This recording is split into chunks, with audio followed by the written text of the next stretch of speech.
Shalom, kita bertemu lagi dalam program Sermon Today hari ini. Saat ini kita akan membahas tentang kebimbangan menghambat berkat.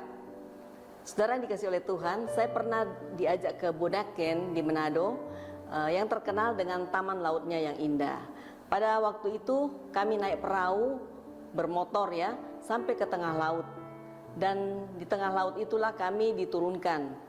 Saya pada waktu itu diajari untuk memasang peralatan untuk snorkeling untuk menyelam di bawah laut. Tetapi itu pun kedalamannya tidak sampai dalam sekali cuma di batas permukaan saja. Nah, saya diajari untuk memakai alat yang dimasukkan ke dalam mulut itu untuk sebagai alat pernapasan. Jadi saya nanti tidak menggunakan hidung untuk bernapas, tetapi menggunakan mulut. Nah, ketika saya sudah berada di laut dan kemudian sudah waktunya untuk menyelam, saya kemudian memasukkan kepala saya dan badan saya ke dalam laut.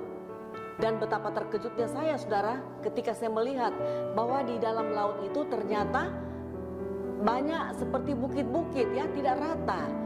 Dan kemudian ketika saya melihat ke samping saya itu, waduh, ada jurang yang sangat dalam. Sehingga airnya pada waktu itu sudah berwarna hitam. Saya sangat ketakutan, saya panik, saudara sekalian. Itu sebabnya saya lupa untuk bernapas melalui mulut. Dan ketika saya mengambil napas dari hidung, maka air itu semua masuk ke dalam peralatan tersebut. Sehingga saya kemudian terminum air laut begitu banyak. Saya sangat panik, kemudian saya naik ke permukaan dan akhirnya saya menyerah dan tidak mau turun lagi ke dalam laut. Tetapi saya melihat keluarga saya yang lain, mereka begitu enjoy dan menikmati pemandangan bawah laut tersebut. Itu yang membuat saya berpikir seandainya saya tidak takut, seandainya saya bisa menikmati, seandainya saya tidak menyerah, saya pasti juga bisa menikmati pemandangan bawah laut yang sangat indah di Bunaken. Nah, saudara dikasih oleh Tuhan, ketakutan membuat seseorang tidak berani menghadapi tantangan. Padahal mungkin saja apa yang dihadapannya itu tidak sesulit seperti apa yang dia bayangkan. Tetapi karena dia sudah dikuasai oleh rasa takut, maka dia ragu dan akhirnya menyerah. Sehingga apa yang dia harapkan itu, apa yang dia inginkan itu tidak dia dapatkan. Nah, di dalam Matius 14 ayat yang ke-26 sampai 31, Matius 14 ayat 26 sampai 31, ketika murid-muridnya melihat dia berjalan di atas air, mereka terkejut dan berseru, "Itu hantu!" Lalu berteriak-teriak karena takut.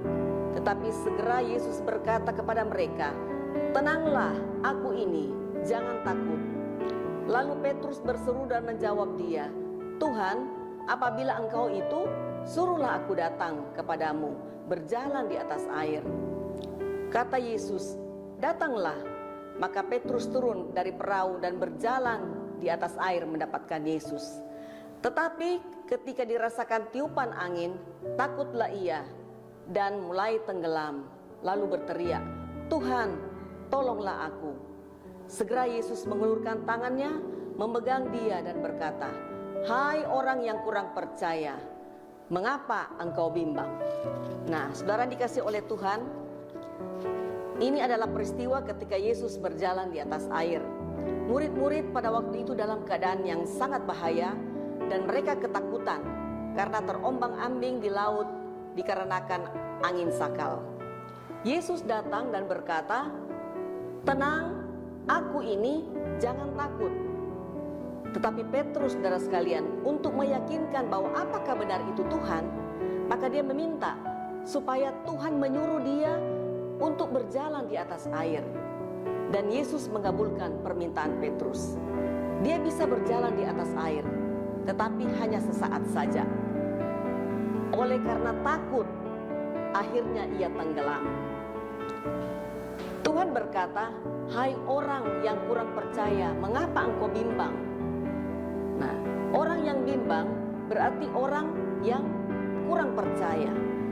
Padahal yang mengajak Petrus itu berjalan di atas air itu adalah Yesus, Tuhan. Seharusnya dia tidak perlu ragu. Dan dia harus percaya bahwa Yesus bisa membuat dia berjalan di atas air dan aman, saudara sekalian. Nah, di dalam Yakobus 1 ayat 6 dan 7 dikatakan, sebab orang yang bimbang sama dengan gelombang laut yang diombang-ambingkan kian kemari oleh angin. Orang yang demikian janganlah mengira bahwa ia akan menerima sesuatu dari Tuhan. Kebimbangan adalah tembok yang memisahkan kita untuk mendapatkan berkat-berkat dari Tuhan. Banyak orang ketika menghadapi masalah, dia tahu bahwa Tuhan ada. Tetapi ketika masalahnya tidak terselesaikan, dia mulai meragukan Tuhan. Kalau kita tidak bimbang, berarti itu kita mempunyai iman. Itulah yang Tuhan mau, saudara sekalian. Tuhan mau kita menjadi orang yang beriman, bukan seorang pecundang. Tuhan mau kita itu menjadi seorang pemenang. Nah, yang dikatakan menang bukan saja karena dia berhasil melewati tantangan dan persoalan di dalam hidupnya, tetapi kemenangan yang sesungguhnya adalah ketika ia tidak kehilangan sukacita dan pengharapan walaupun masalahnya itu belum selesai. Mari saudara, jalani hidup dengan penuh keyakinan, percaya bahwa Tuhan selalu ada dan siap untuk memberikan kita pertolongan. Dan kita percaya bahwa pertolongan Tuhan itu tidak pernah terlambat dalam kehidupan kita. Amin buat firman Tuhan. Mari kita berdoa. Bapa di surga, kami mengucap syukur untuk hari baru yang sudah Engkau berikan dalam kehidupan kami. Kami percaya sepanjang hari ini Tuhan, kami melewatinya dalam penyertaan Tuhan.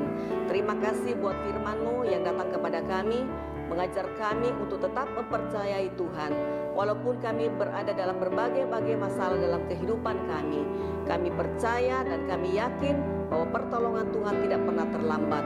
Berikan kami keteguhan hati, tidak bimbang dan meragukan Tuhan. Walaupun mungkin apa yang kami doakan belum kami dapatkan, tapi kami sangat yakin dan percaya bahwa Engkau Tuhan penuh dengan kuasa. Engkau Tuhan yang sanggup untuk memberkati kami, untuk Tuhan Yesus memberikan kami jalan keluar dari setiap masalah-masalah kehidupan kami. Memberkati anak-anak-Mu Tuhan yang beraktivitas sepanjang hari ini, hidup dalam penyertaan Tuhan. Terima kasih Bapa, kami mengucap syukur di dalam nama Yesus. Haleluya, amin.